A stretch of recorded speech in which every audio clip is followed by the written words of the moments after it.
the hell was that? This is perfectly natural.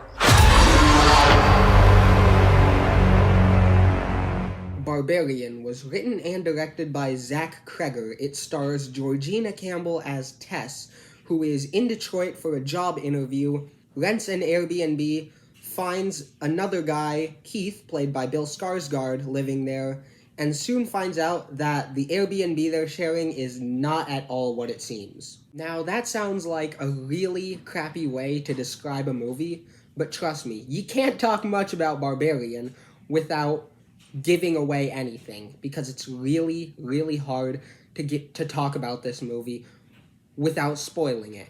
Because this is a movie you need to know as little about going into as possible. And oh my goodness, Barbarian was amazing. Barbarian is like Parasite in that it's very difficult to know what to expect.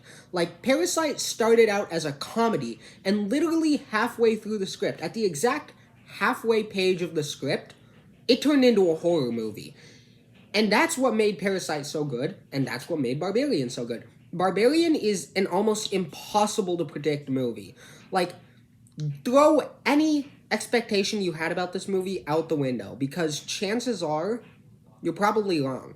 Like, I remember seeing the trailer for Barbarian and thinking, like, I know exactly what's going to happen, because I was so used to The Invitation type of horror trailers, where The Invitation, the trailer for that movie, was literally just a 2-minute summary of the movie, like beat for beat, everything you need to know, and you pretty much saw the movie. And so I saw the trailer for Barbarian and thought, well, I know what's going to happen now. I know who the bad guy is. I know what happens. I know who dies. No. That's, like, at first I thought that of the trailer. Then I went back and kind of realized this is a really good trailer because of how much it understands what a horror audience is. Horror audiences are so used to trailers that spoil everything. Like The Conjuring, for example, had one of the worst trailers of all time because it spoiled every single scare of the first act. And so we've become so conditioned to expect that when Barbarian releases its trailer and pretty much shows us what's going to happen, we go in expecting it, and then it completely flips it on its head. It totally toys with the audience's expectations, and it is genius in that way. As for performances, I thought all of them were really good. Georgina Campbell and Justin Long did great in this movie in keeping the audience's attention, because Barbarian, for the most part, takes place in one very claustrophobic area. The sense of claustrophobia is really pushed down on you for suspense. And in doing so, the director actually took a risk. He essentially said that maybe I might lose the audience's attention, and so what I need to rely heavily on are scares and performances, because you'd be surprised at how quickly you can completely lose an audience's attention when there isn't a change of scenery for such a long time. You really, I think I might have said this, but you really have to lean on performances for the most part. Like, a great example is 12 Angry Men, which has Henry Fonda acting his heart out and Lee J. Cobb giving what happens to be, in my opinion, the greatest performance in a movie of all time. That's what makes 12 Angry Men so interesting, and Barbarian did the same thing. They really relied on... Sorry, my light just went out, but I'm going to keep going. Barbarian really relied on performances for this movie, and I think they did really good because out of that, they got great performances from both Georgina Campbell and Justin Long.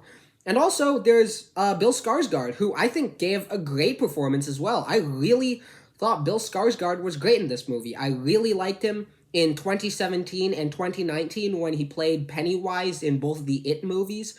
And once again, I think he did another great horror performance in Barbarian. You know, the atmosphere for this movie was also incredibly perfect. I watched this movie, and come to think of it, I really can't remember a scene where I wasn't, like, either deeply unsettled or on the edge of my seat in suspense. So, like, bravo for that. That's a really good accomplishment.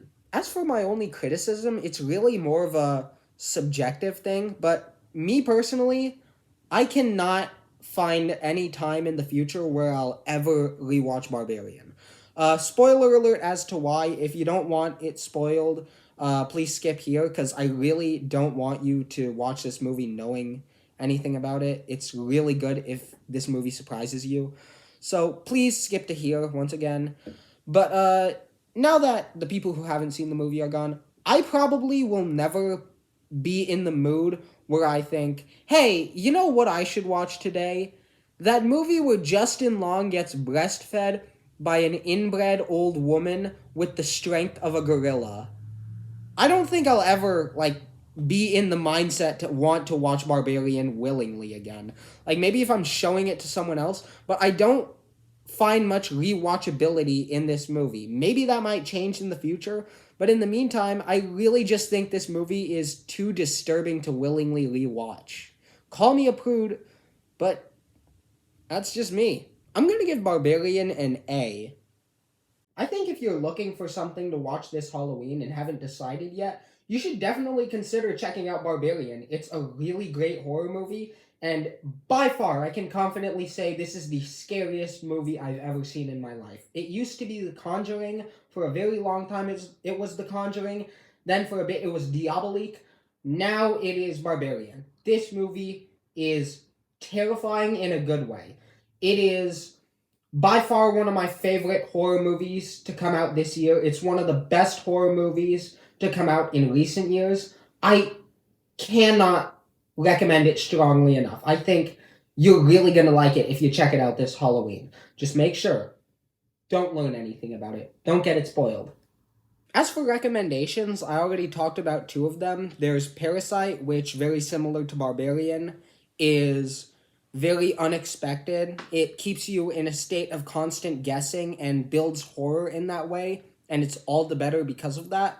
And then there's also 12 Angry Men, which, very similar to Barbarian, has a very claustrophobic atmosphere, and because of that has to rely a lot on performances to keep the audience invested, and because of that ends up with really great performances.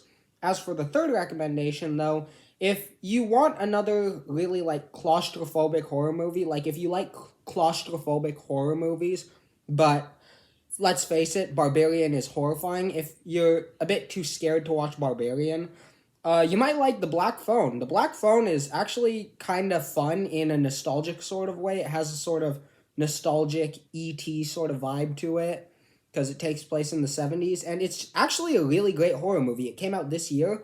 It's directed by Scott Derrickson, who did the first Doctor Strange movie. Yeah, I think you'd like Black Phone. Check it out.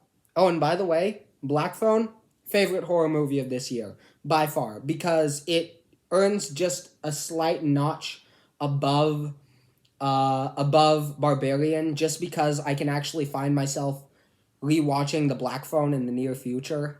Oh, and before I head out, I'd like to give a quick shout out to my friend Sam. You know who you are, you lovely, lovely lad. He recommended me this movie and requested that I review it. So thanks, Sam. You actually got me to see a really great movie. Thanks, man. Love ya. Well, that just about wraps up my review for Barbarian. Before you leave, why don't you tell me the scariest movie you've ever seen in your life? For me, it's Barbarian. This movie was terrifying. After you tell me about that, you can head on out. Stay safe and watch good movies. Bye!